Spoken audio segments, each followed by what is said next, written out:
Hello everyone and welcome back to another video from Gameplay Classic.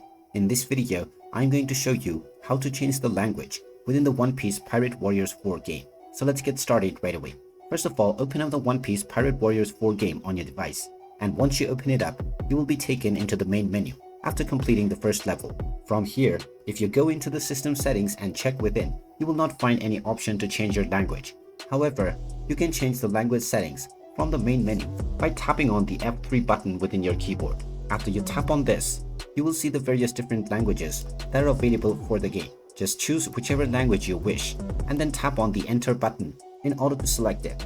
After confirming your decision, the game will restart in order to apply your changes. And once the game has restarted, your language has been changed within the game right away. And there you have it. That is how easy it is to change the language within the One Piece Pirate Warriors 4 game.